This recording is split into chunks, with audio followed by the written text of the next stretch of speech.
रत्ना थरथर कांपने लगी। भाले की ठंडी धार ने उसे मौत का एहसास करा दिया था। उसका चेहरा सफेद पड़ गया और वो तुरंत पीछे हटकर जमीन पर ढेर हो गई। अब उसमें बोलने की हिम्मत नहीं बची थी। तभी दूसरी ओर दुबकी निशा अचानक बोल पड़ी। ज्वाला सिंह के पास 11वीं, 14वीं, 21वीं और 28वीं मंजिल पर कमरे हैं। वो अपनी जगह बदलता रहता है। आर्यन हैरान रह गया। उसने निशा की ओर देखा और पूछा, इतने सारे खाली कमरे? छत और गलियारे में रहने वाले लोग वहां क्यों नहीं चले जाते? निशा ने धीरे से जवाब दिया, जब से मूसलाधार बारिश शुरू हुई है, छत पर रहना नामुमकिन हो गया है। वहां सिर्फ बूढ़े और बीमार लोगों को रखा गया है जो बारिश का पानी इकट्ठा करने का काम करते हैं। बाकी ज्यादातर लोग गलियारों में हैं। नीचे बहुत से फ्लैट खाली हैं, लेकिन उन सब पर ज्वाला सिंह और उसके गिरोह का कब्जा है। जब तक वो इजाजत ना दे, कोई वहां कदम नहीं रख सकता। आर्यन ने भौहे से कोड़ी, क्या कोई विरोध नहीं करता? उनके पास आदमी ज्यादा है और हथियार भी। आर्यन की नजरें कुछ सोचती रहीं। उसने पूछा, उनके पास राशन कितना बचा है? ज्यादा नहीं। अब वे घर घर जाकर लूटपाट करने की योजना बना रहे हैं। तुम अब तक अपने घर में छिपे रहे हो, है ना? सावधान रहना, वे जल्द ही तुम्हारे दरवाजे तक पहुंचेंगे। ये सुनकर आर्यन ने निशा को फिर से गौर से देखा।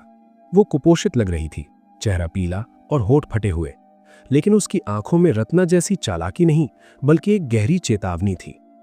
आर्यन ने कुछ और सवाल पूछे और उसे आसपास के हालात की समझ आ गई। वो और नीचे नहीं गया, क्योंकि उसे पता था कि नीचे ज्वाला सिंह का इलाका है और वहां जाना खतरे से खाली नहीं था। उसने अपने ही फ्लोर के गलियारे का चक्कर लगाया। वहां नजारा दिल दहला देने वाला था। लोगों ने प्लास्टिक की थैलियों और फटे कंबलों से टेंट बना रखे थे। आमतौर पर 2-3 परिवार मिलकर एक साथ रह रहे थे ताकि ठंड और डर का सामना कर सकें।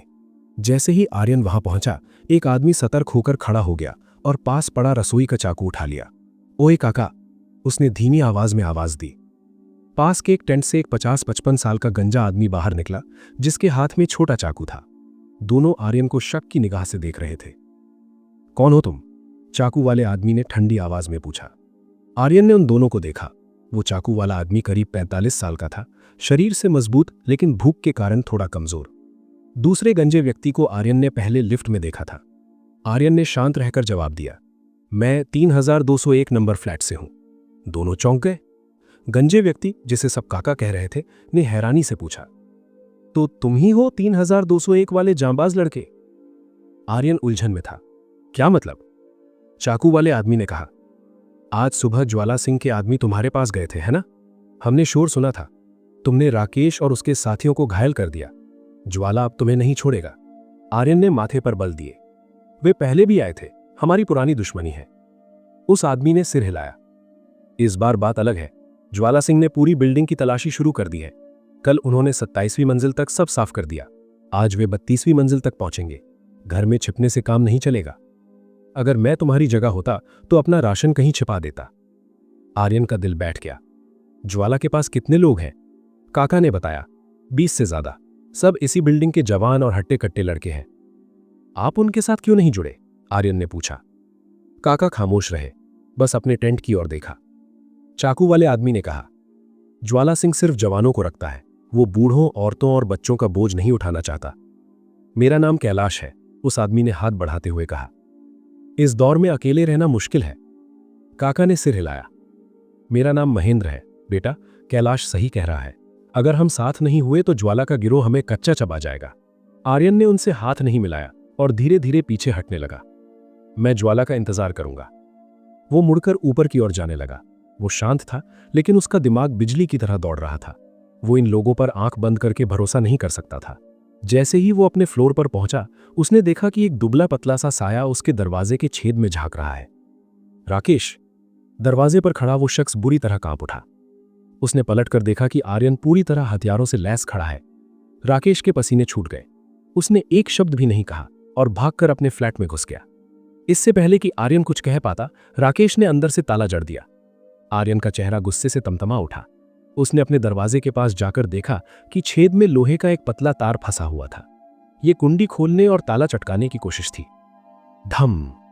आर्यन ने गुस्से में सामने वाले दरवाजे पर एक जोरदार लात मारी। आह! अंदर से मीना की चीख सुनाई दी। आर्यन चिल्लाया, राकेश, तू इतना बड़ा नीच है? मैंने तुझे पहले एक बोरा चावल दिया था और अब तू मेरे ही घर में चोरी करने की फिराक में है। अंदर से कोई आवाज नहीं आई। अगर आर्यन देख पाता तो उसे दिखता कि राकेश दरवाजे के पीछे थर थर कांप रहा था, और मीना फर्श पर गिरकर रो रही थी। आर्यन की आंखें बर्फ सी ठंडी हो गईं। शुक्र है कि वो सच में बाहर नहीं गया था, वरना उसका घर लुट जाता। उसे एहसास हुआ कि नरमी का जमाना खत्म हो चुका है। उसने सुरक्षा द्वार को घूरते हुए एक गहरी चाल सोची। अचानक वो थोड़ा धीमा होकर बोला, राकेश, तुम्हारे पास खाना खत्म हो गया है ना? ही, खाने के लिए चोरी करने की क्या जरूरत है? एक काम करो, दरवाजा खोलो, मैं थोड़ा राशन तुम्हारे साथ बांट सकता हूं। अंदर राकेश का चेहरा एकदम से चमक उठा। डर भूलकर उसने दरवाजे के पीछे से ही चिल्लाकर पूछा, आर्यन भाई, क्या तुम सच कह रहे हो? क्या वाकई तुम हमें खाना दोगे? आर्यन के चेहरे पर एक कुटिल मुस्कान थी। हम पड़ोसी हैं, अगर हम एक नहीं होंगे तो ज्वाला सिंह जैसे बाहरी लोग हमें बर्बाद कर देंगे। अध्याय 7, विश्वासघात। आर्यन ने राकेश को फुसलाने की कोशिश की और उसे समझाया कि अगर वे साथ नहीं आए तो ज्वाला सिंह उन दोनों को तबाह कर देगा। उसने वादा किया कि अगर राकेश दरवाजा खोलता है तो वह उसे आधा बोरा चावल उधार देगा। राकेश लालच में तो था, लेकिन वह इतना मूर्ख भी नहीं था कि सुबह की घटना के बाद तुरंत भरोसा कर ले। उसने आर्यन से कहा कि अगर वह सच में मदद करना चाहता है तो चावल दरवाजे के बाहर रख दे। आर्यन उसकी कायरता और चालाकी देखकर मुस्कुराया और वहां से जाने का नाटक करने लगा। वह जानता था कि भूख का मारा राकेश देर सवेर जाल में जरूर फंसेगा। जैसे ही आर्यन सीढ़ियों की ओर मुड़ा, अंधेरे गलियारे में छिपे एक हमलावर ने अचानक उस पर कुल्हाड़ी से वार कर दिया। हमलावर पूरी तैयारी के साथ आया था और उसने आर्यन के सिर को निशाना बनाया। आर्यन ने फुर्ती दिखाते हुए खुद को बचाया, लेकिन हमलावर ने दूसरे हाथ में मौजूद लोहे के पाइप से उसके सिर पर दे मारा। खुशकिस्मती से आर्यन ने हेलमेट पहन रखा था, जिससे उसकी जान बच गई। जवाबी कार्रवाई में आर्यन ने अपनी सूझबूझ और महीनों के अभ्यास का परिचय देते हुए अपने देसी भाले से हमलावर पर ऐसा सटीक वार किया कि वह वहीं ढेर हो गया। तभी नीचे से भारी कदमों की आहट सुनाई दी। आर्यन समझ गया कि ज्वाला सिंह के आदमी ऊपर आ रहे हैं। वह तेजी से अपने घर की ओर भागा और जैसे ही उसने सुरक्षा द्वार खोला, ज्वाला सिंह खुद वहां पहुंच गया।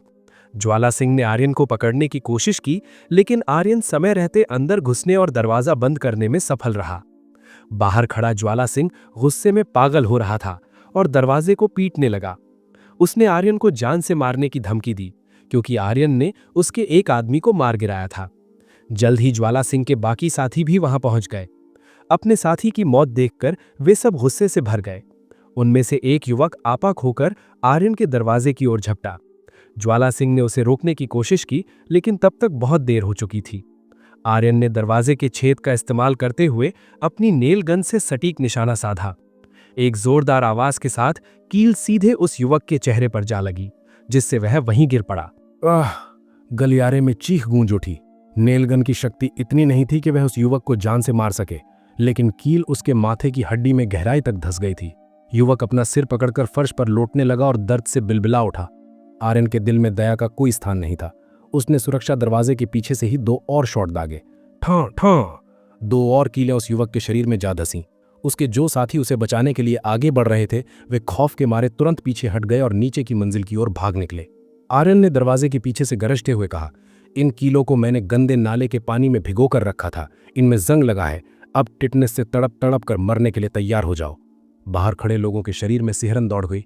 इस महाप्रलय के दौर में जहां दवाइयां मिलना नामुमकिन था, टिटनेस का मतलब था सीधी मौत। ये लड़का बहुत क्रूर है। नहीं, मुख्य दरवाजे से अंदर जाना मुमकिन नहीं है। हमें कोई दूसरा रास्ता खोजना होगा। अभी पीछे हटो, पहले घायल को बचाओ। ज्वाला सिंह ने चिल्लाकर अपने आदमियों को पीछे हटने का आदेश दिया। वह खुद रेलिंग फांदकर गलियारे के अंधेरे में ओझल हो गया, ताकि आर्यन की नेल गन का निशाना न बन सके। थोड़ी देर बाद बाहर सन्नाटा छा गया। आर्यन ने राहत की सांस ली और दरवाजा बंद कर दिया। फिलहाल खतरा टल गया था, लेकिन वह जानता था कि ज्वाला सिंह इतनी आसानी से हार नहीं मानेगा। उसने नेल गन को फिर से लोड किया और किचन की खिड़की की जांच करने पहुंचा। उसकी खिड़की और गलियारे के बीच 3-4 मीटर का फासला था, जिसे पार करना किसी सामान्य इंसान के बस की बात नहीं थी। फिर भी उसने खिड़की को अंदर से लकड़ी के तख्तों से मजबूती से कील ठोककर बंद कर दिया था। आर्यन फर्श पर बैठ गया और अपनी तेज होती धड़कनों को शांत करने लगा। उसने अपना हेलमेट उतारकर देखा, उस पर कुल्हाड़ी के गहरे निशान थे। शुक्र है मैंने हेलमेट पहना था, वरना आज मेरा खेल खत्म था। उसे एहसास हुआ कि कैलाश और काका ने सही कहा था। ज्वाला सिंह अब पूरी बिल्डिंग को अपने कब्जे में लेने के लिए किसी भी हद तक जा सकता था। ज्वाला सिंह के पास ताकत थी और अब वह भूखे लोगों को अपने साथ मिलाकर एक छोटी सी सेना बना चुका था। मैं हाथ पर हाथ धरे नहीं बैठ सकता। आर्यन की आंखों में दृढ़ता थी। अगर वे फिर हमला करते हैं तो मुझे उन्हें ऐसी चोट देनी होगी कि उनकी हिम्मत टूट जाए। उसने बालकनी से नीचे झांका। चारों ओर पानी ही पानी था। नीचे की कुछ मंजिलों की खिड़कियों से आग की रोशनी दिख रही थी। लोग तैरती हुई चीजों, कूड़े, लकड़ी के टुकड़ों या खाने के खाली डिब्बों को पकड़ने की कोशिश कर रहे थे। आर्यन को निशा की बात याद आई कि ज्वाला सिंह 11वीं मंजिल पर रहता है। वह वहां से पानी में तैरकर आने वाले सामान पर कब्जा करना आसान समझता होगा। अगर मैं ज्वाला सिंह को मार गिराऊं तो उसका गिरोह ताश के पत्तों की तरह बिखर जाएगा। लेकिन ज्वाला सिंह कोई साधारण आदमी नहीं था। आज जब उसने सुरक्षा दरवाजे पर मुक्का मारा था तो लोहे का दरवाजा भीतर की ओर पिचक गया था। क्या कोई सामान्य जिम जाने वाला आदमी ऐसा कर सकता था? आर्यन को शक हुआ कि क्या ज्वाला सिंह भी किसी तरह से बदल रहा है। तभी एक भीषण धमाके से पूरी फर्श हिल गई। आर्यन का चेहरा सफेद पड़ गया। वह दौड़कर दरवाजे के पास पहुंचा। छेद से देखने पर उसे दिखा कि 3-4 हट्टे कट्टे आदमी जो हेलमेट और भारी जैकेट पहने हुए थे, बड़े लोहे के घन से उसके सुरक्षा दरवाजे पर पागलों की तरह प्रहार कर रहे थे। अध्याय 9, पेट्रोल। ज्वाला सिंह के आदमी। आर्यन चौंक गया और बिना सोचे समझे उसने नेल गन उठाई और बाहर खड़े लोगों पर निशाना साधकर ट्रिगर दबा दिया। ठां ठां ठां। नेल गन की कई आवाजें गूंजी, लेकिन कीलें उन लोगों के भारी कपड़ों, रुई की जैकेटों और डाउन जैकेटों में ही फंसकर रह गईं। ये साफ था कि नेल गन की शक्ति इतनी नहीं थी कि वो मुलायम लेकिन मोटी जैकेट की परतों को भेद सके। ओए आर्यन, अभी भी नेल गन से अकड़ दिखा रहा है? एक बार मेरे लड़कों ने ये दरवाजा तोड़ दिया तो मैं खुद तेरा गला काटकर अपने भाई जग्गा की मौत का बदला लूंगा। खटाक खटाक। सुरक्षा द्वार पर भीषण प्रहार हुए, जिससे लोहा मुड़ने लगा और दरारें पड़ने लगी। आर्यन का चेहरा सख्त हो गया, लेकिन वो घबराया नहीं। इसके बजाय वो शांति से मुड़ा और गलियारे की दराज से एक पीला बेलनाकार उपकरण निकाल लाया। ये काम चीज थी, एक बड़ी पिचकारी। प्रलय से पहले पार्कों में बच्चे इससे पानी फेंकते थे, लेकिन इस माहौल में आर्यन इसका क्या करने वाला था? बाहर दरवाजे पर प्रहार कर रहे लोग उलझन में थे। आर्यन के होठों पर एक क्रूर मुस्कान आई। उसने पिचकारी की नली को सुरक्षा द्वार के छेद में फंसाया और पूरी ताकत से धक्का दिया। फ्रर। एक पल में पारदर्शी तरल की एक तेज धार बाहर निकली। आर्यन ने कुशलता से निशाना साधा और वो तरल सीधा उन आदमियों के शरीर पर जा गिरा। ये क्या है? अबे ये कौन सी चीज फेंक दी इसने? दरवाजे पर खड़े लोग ठिठक गए और खुद को देखने लगे। तभी पीछे खड़े एक आदमी की चीख सुनाई दी। अबे भागो, ये पेट्रोल है। हरामखोर, इसके पास पेट्रोल कहां से आया? कोई हैरान था तो कोई गुस्से में, लेकिन हेलमेट पहने हुए मुख्य हमलावर को गंध नहीं आई थी और वो प्रतिक्रिया देने में धीमा रहा। इससे पहले कि वो कुछ कर पाते, आर्यन ने पास रखी लाइटर और सिगरेट की डिब्बी उठाई और एक सिगरेट सुलगाई। सुरक्षा द्वार के छेद से उसने जलती हुई सिगरेट बाहर फेंक दी। सिगरेट का वो टुकड़ा, जिसमें एक छोटी सी चिंगारी थी, हवा में लहराता हुआ सबसे करीब खड़े आदमी पर जा गिरा। अगले ही पल एक भीषण लपट उठी। आ! वो आदमी डर के मारे चीख उठा। उसने अपना हथौड़ा फेंक दिया और पागलों की तरह अपने शरीर की आग बुझाने की कोशिश करने लगा। जैसे ही उसने लपटों को हाथों से पीटा, चिंगारियां चारों ओर फैलीं और पास खड़े दूसरे लोग जो पेट्रोल से भीगे थे, वे भी धूं धूं कर जलने लगे। उनकी जैकेटों में भरा हुआ सिंथेटिक माल पेट्रोल के संपर्क में आते ही किसी बम की तरह फट पड़ा। चीखें पूरे गलियारे में गूंजने लगीं। सीढ़ियों का अंधेरा अब आग की रोशनी से भर गया था। वहां 2 जिंदा मशालें नाच रही थीं। तीसरा आदमी, जो थोड़ा दूर था, सीढ़ियों की ओर भागा, जहां ज्वाला सिंह खड़ा था। ज्वाला सिंह के पीछे वही राकेश और उसके पुराने साथी खड़े थे। अपने लोगों को जलते देख ज्वाला सिंह का चेहरा खौफ और गुस्से से पीला पड़ गया। वो पीछे हटते हुए चिल्लाया, अबे गधों, पानी में कूद जाओ। उसकी आवाज सुनते ही जलते हुए दोनों आदमी बालकनी की ओर भागे। उन्होंने ये भी नहीं सोचा कि वो 32वीं मंजिल पर है। उन्होंने सीधे उस काले पाताल बाढ़ के पानी में छलांग लगा दी। हवा में उनकी चीखें गूंजी और फिर छपाक छपाक, सब कुछ शांत हो गया। ज्वाला सिंह और उसके साथी दौड़कर बालकनी पर गए और नीचे झांका। तूफानी अंधेरे में उन्हें 2 जलते हुए गोले गिरते दिखे, जो पानी में समाते ही बुझ गए। जल्द ही धुएं के साथ जलते हुए मांस की सड़न ऊपर तक आने लगी। 32वीं मंजिल से कूदना और 10वीं मंजिल तक भरे पानी में गिरना करीब 60 मीटर से ज्यादा की ऊंचाई थी। इतनी ऊंचाई से गिरकर बचना किसी चमत्कार से कम नहीं था। अंदर कमरे में आर्यन ने केवल गिरने की आवाज सुनी। उसके चेहरे पर कोई पछतावा नहीं था, बस एक हल्की सी चिंता थी। उतने पेट्रोल में जनरेटर आधा घंटा और चल सकता था, बेकार में बर्बाद हो गया। रही बात 2 लोगों के मरने की, तो वो अब इन चीजों का आदी हो चुका था। उसने बाहर खून खराबा और दरिंदगी होते देखी थी। उसे पता था कि अगर वो नहीं मारता तो वो उसे मार देते। आर्यन ने दरवाजे के पास जाकर जोर से कहा, ज्वाला सिंह, अगर सच में मर्द है तो खुद आकर दरवाजा तोड़। अपने चमचों को मौत के मुंह में क्यों भेज रहा है? फिर उसने ज्वाला के पीछे खड़े लोगों से संबोधित किया, ज्वाला के गुर्गों, सुन लो, ये प्रलय का समय है, कोई किसी का सगा नहीं है। ज्वाला सिंह पहले सिक्योरिटी इंचार्ज था, लेकिन अब सरकार और कानून खत्म हो चुके हैं। तुम उसकी गुलामी क्यों कर रहे हो? उसके साथ रहकर तुम्हें क्या मिलेगा? क्या उसके पास इतना खाना है कि वो तुम्हें खिला सके? क्या वो तुम्हें इस मौत की इमारत से बाहर ले जा सकता है? तुम सब मरोगे, और ज्वाला की बात मानकर मेरा दरवाजा तोड़ना तुम्हारी मौत को और करीब लाएगा। साफ बता रहा हूं, मेरे पास घर में बहुत पेट्रोल है और गैस के सिलेंडर भी। अगर तुम बेवकूफों ने दोबारा ऐसी हरकत की तो मैं गैस का सिलेंडर उड़ा दूंगा। खुद तो मरूंगा ही, तुम सबको साथ ले जाऊंगा, समझे? आर्यन के इन शब्दों ने ज्वाला सिंह के आदमियों के मन में बीज बो दिया। ज्वाला सिंह ने देखा कि उसके साथियों की नजरें डवांडोल हो रही थीं। उसकी सत्ता सिर्फ डर और छीने हुए राशन पर टिकी थी। ज्वाला सिंह गुस्से में दहाड़ा, आर्यन, अगर हिम्मत है तो बाहर आकर मुझसे अकेले लड़। कायरों की तरह घर में छिपकर भाषण मत दे। लेकिन आर्यन ने कोई जवाब नहीं दिया। वो जानता था कि डर का जहर अपना काम करना शुरू कर चुका है। अध्याय 10। राकेश। आर्यन को इस बात की परवाह नहीं थी कि उसके शब्दों का क्या असर होगा। वो बस दहाड़ता रहा, तुम सब बेवकूफों की टोली हो। क्या तुम सच में ज्वाला सिंह पर इतना भरोसा करते हो? भूल गए कि यही कुत्ता ज्वाला सिंह मैनेजमेंट का जासूस बनकर हमारी होम ओनर्स ग्रुप में घुसा था और हर बार हमारी यूनियन बनने से पहले खबर लीक कर देता था।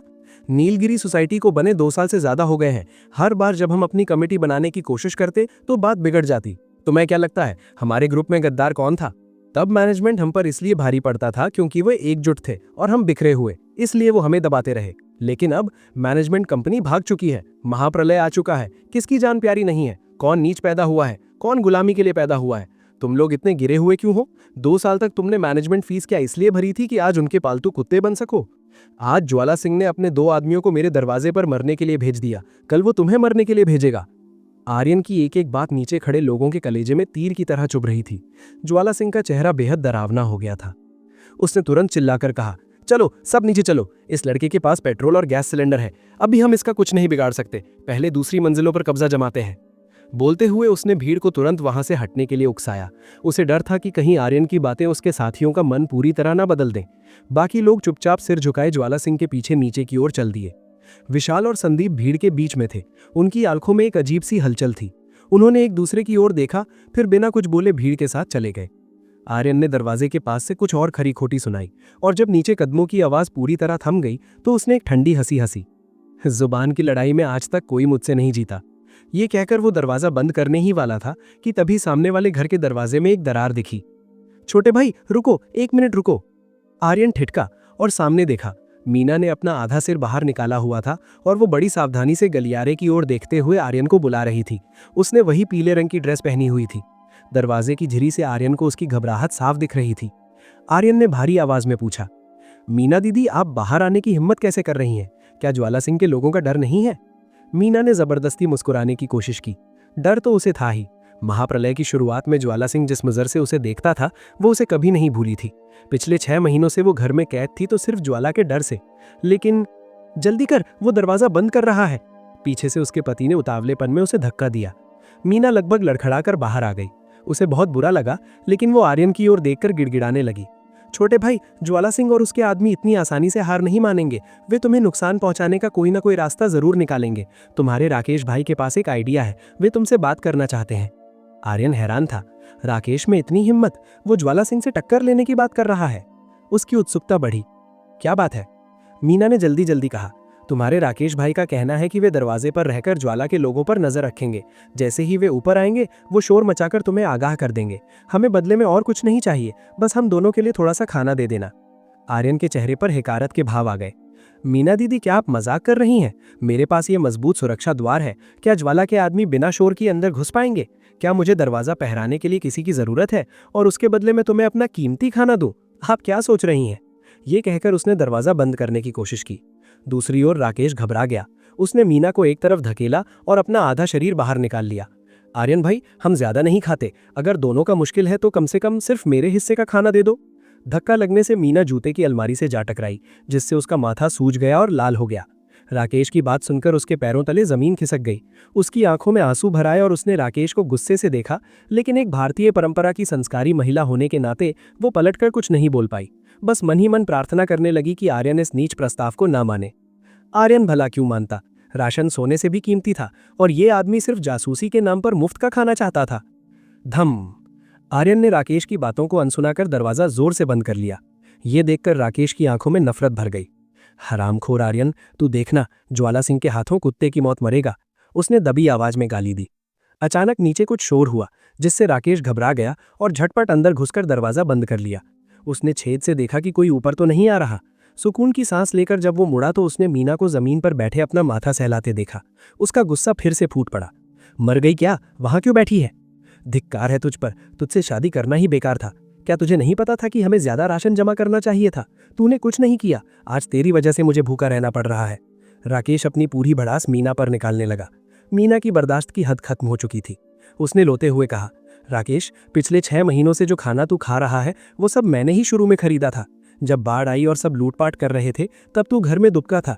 एक औरत होकर मैं उन दरिंदों के बीच से सामान छीन कर लाई थी। तूने पिछले 6 महीनों में घर का 3/4 खाना अकेले खा लिया। और मेरा क्या?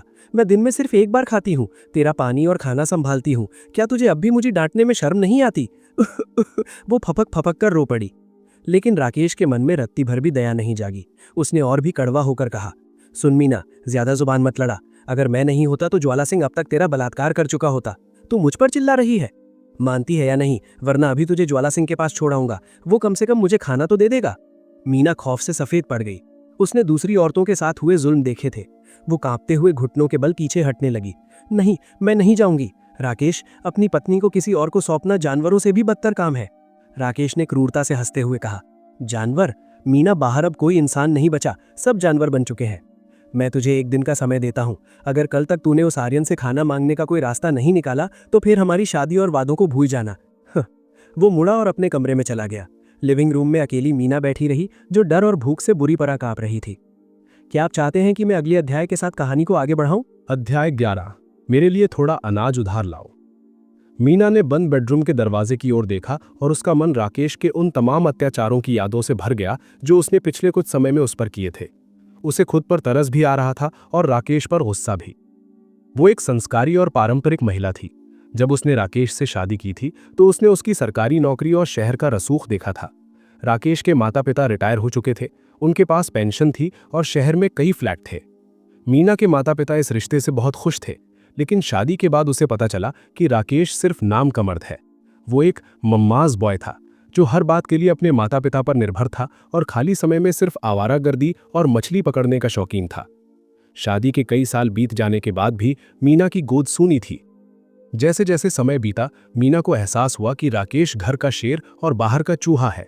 वो बाहर किसी से ऊंची आवाज में बात नहीं कर पाता था, लेकिन घर में मीना पर हुक्म चलाना और मर्द होने की धौंस जमाना उसे बहुत पसंद था। शायद उसे अपने पुरुषत्व का गौरव केवल मीना को दबाने में ही मिलता था। 6 महीने की इस महाप्रलय ने राकेश के इस घिनौने चरित्र को और भी उभार दिया था। जब बारिश शुरू हुई तो वो खुद सामान लेने नहीं गया, बल्कि मीना को धक्के देकर बाहर भेजा। जैसे जैसे हालात बिगड़ते गए, वो कछुए की तरह घर में छिप गया और अपनी सारी कुंठा मीना पर निकालने लगा। जब घर का राशन खत्म होने लगा तो उसने जबरदस्ती मीना को आर्यन के पास खाना मांगने भेजा। पहली बार में आर्यन ने दया खाकर 1 बोरा चावल दे दिया, लेकिन राकेश ने वो पूहा बोरा मास्टर बेडरूम में छिपा दिया। वो हर बार खाना बनाने से पहले अपनी मुट्ठी से नापकर चावल निकालता था। वो खुद भरपेट खाता और मीना के हिस्से में सिर्फ पतीले के नीचे की खुरचन और मांद छोड़ता। मीना उसी खुरचन को पानी में उबालकर दलिया बनाकर खाती और कभी कभी राकेश उसे भी छीन कर पी जाता। अब जब घर में एक दाना नहीं बचा था तो राकेश भूख से पागल होकर मीना को फिर से आर्यन के पास भेज रहा था। 2 बार आर्यन ने उसे दुत्कार दिया तो राकेश ने नया तरीका निकाला। उसने मीना को छोटे और कामुक कपड़े पहनकर जाने पर मजबूर किया। मीना को अपनी अस्मिता और सम्मान की बलि चढ़ते देख गहरा दुख और शर्म महसूस हो रही थी, और आज तो उसने उसे ज्वाला सिंह के हवाले करने की धमकी तक दे दी थी। बाहर अंधेरा था और खिड़कियों पर बारिश का शोर जारी था। मीना सोफे पर बैठकर चुपचाप आंसू बहा रही थी। तभी बेडरूम से किसी चीज की खुशबू आई। मीना का पेट भूख से मरोड़ लेने लगा। वो उठी और कांपते कदमों से बेडरूम के पास गई। उसने दरवाजा खटखटाया। राकेश, तुम क्या खा रहे हो? मुझे भी थोड़ा दे दो, मैं बहुत भूखी हूं। दफा हो जाए यहां से, तुझे बस खाने की पड़ी है, किसी और काम की है तू? अंदर से राकेश की दहाड़ सुनाई दी और फिर नूडल्स सूंघने की आवाज आई। मीना का बुरा हाल था। उसे यकीन नहीं हो रहा था कि जिस घर में राशन खत्म होने का दावा किया जा रहा था, वहां राकेश ने चुपके से इंस्टेंट नूडल्स का एक पैकेट छिपा रखा था और वो उसे अकेले खा रहा था। राकेश प्लीज, बस एक निवाला या बस थोड़ा सा सूप। राकेश ने उसकी एक न सुनी और जल्दी जल्दी पूरा कप खत्म कर दिया। 10 मिनट बाद उसने दरवाजा खोला। अपने होंठ चाटते हुए उसने खाली कप मीना की ओर बढ़ा दिया और बेरुखी से कहा, अभी भी कहेगी कि मेरा दिल पत्थर का है? मीना ने उम्मीद से कप लिया, लेकिन अंदर देखते ही उसकी रूह कांप गई। कप में नूडल्स का एक रेशा तक नहीं था, बस उबला हुआ पानी था जिसमें मसाले का तेल और सब्जियों के सूखे टुकड़े तैर रहे थे। तुमने तुमने मेरे लिए कुछ भी नहीं छोड़ा? राकेश ने आंखें तरेरी। क्या बकवास कर रही है? पीना है तो पी, वरना वापस दे। उसने कप छीनने की कोशिश की और कहा, इसमें कितना तेल और स्वाद है, अंधी है क्या? अगर तुझे नहीं पीना तो मैं इसे रात के नाश्ते के लिए रख लूंगा। मैं पीऊंगी। भूख से तड़पती मीना ने उसे वापस ले लिया। तभी राकेश की नजर मीना के शरीर पर पड़ी। उसने गंदी नजरों से उसे घूरते हुए कहा, इतने दिनों से भूखी है, फिर भी तेरा बदन वैसा ही है। कहीं तूने कुछ छिपाकर तो नहीं खाया? मीना में बहस करने की ताकत नहीं थी। राकेश ने अपनी बात जारी रखी, देख मीना, तुझे अपनी खूबसूरती का इस्तेमाल करना होगा। अब वो जमाना नहीं रहा। एक निवाला खाना भी जान बचा सकता है। वो सामने वाला आर्यन तुझे तिरछी नजरों से देखता था, मुझे पता है। जा, तैयार होकर जा, उससे मीठी बातें कर।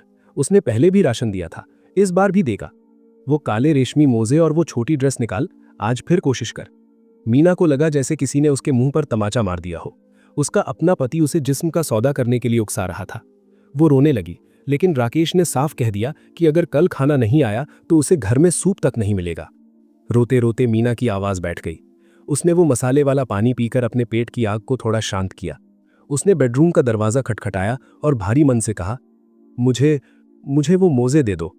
राकेश ने खुशी खुशी दरवाजा खोला। आखिरकार अक्ल आ ही गई। रुक, मैं तेरे लिए सबसे बेहतरीन ड्रेस निकालता हूं। मीना पत्थर की मूरत बनी खड़ी रही।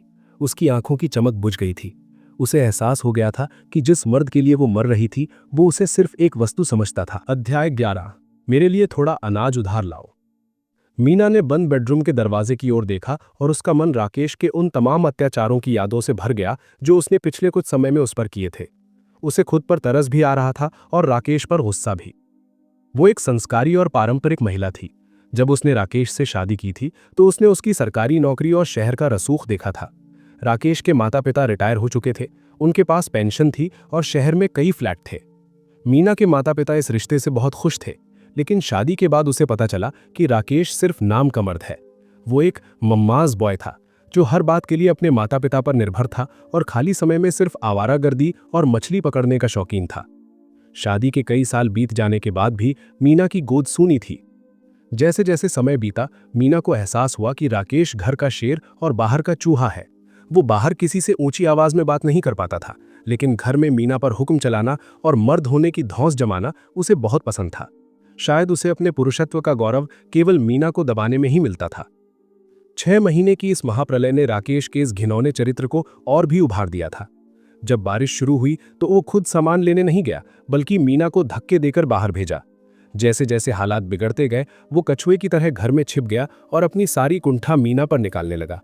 जब घर का राशन खत्म होने लगा तो उसने जबरदस्ती मीना को आर्यन के पास खाना मांगने भेजा। पहली बार में आर्यन ने दया खाकर 1 बोरा चावल दे दिया, लेकिन राकेश ने वो पूहा बोरा मास्टर बेडरूम में छिपा दिया। वो हर बार खाना बनाने से पहले अपनी मुट्ठी से नापकर चावल निकालता था। वो खुद भरपेट खाता और मीना के हिस्से में सिर्फ पतीले के नीचे की खुरचन और मांद छोड़ता। मीना उसी खुरचन को पानी में उबालकर दलिया बनाकर खाती और कभी कभी राकेश उसे भी छीनकर पी जाता। अब जब घर में एक दाना नहीं बचा था तो राकेश भूख से पागल होकर मीना को फिर से आर्यन के पास भेज रहा था। 2 बार आर्यन ने उसे दुत्कार दिया तो राकेश ने नया तरीका निकाला। उसने मीना को छोटे और कामुक कपड़े पहनकर जाने पर मजबूर किया। मीना को अपनी अस्मिता और सम्मान की बलि चढ़ते देख गहरा दुख और शर्म महसूस हो रही थी, और आज तो उसने उसे ज्वाला सिंह के हवाले करने की धमकी तक दे दी थी। बाहर अंधेरा था और खिड़कियों पर बारिश का शोर जारी था। मीना सोफे पर बैठकर चुपचाप आंसू बहा रही थी। तभी बेडरूम से किसी चीज की खुशबू आई। मीना का पेट भूख से मरोड़ लेने लगा।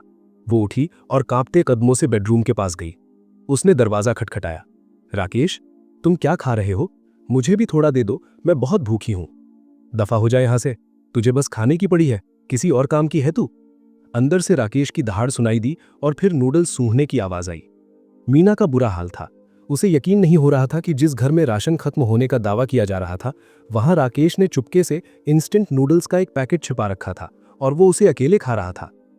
राकेश प्लीज, बस एक निवाला या बस थोड़ा सा सूप। राकेश ने उसकी एक न सुनी और जल्दी जल्दी पूरा कप खत्म कर दिया। 10 मिनट बाद उसने दरवाजा खोला। अपने होंठ चाटते हुए उसने खाली कप मीना की ओर बढ़ा दिया और बेरुखी से कहा, अभी भी कहेगी कि मेरा दिल पत्थर का है? मीना ने उम्मीद से कप लिया, लेकिन अंदर देखते ही उसकी रूह कांप गई। कप में नूडल्स का एक रेशा तक नहीं था, बस उबला हुआ पानी था जिसमें मसाले का तेल और सब्जियों के सूखे टुकड़े तैर रहे थे। तुमने मेरे लिए कुछ भी नहीं छोड़ा? राकेश ने आंखें तरेरी। क्या बकवास कर रही है? पीना है तो पी, वरना वापस दे। उसने कप छीनने की कोशिश की और कहा, इसमें कितना तेल और स्वाद है, अंधी है क्या? अगर तुझे नहीं पीना तो मैं इसे रात के नाश्ते के लिए रख लूंगा। मैं पीऊंगी। भूख से तड़पती मीना ने उसे वापस ले लिया। तभी राकेश की नजर मीना के शरीर पर पड़ी।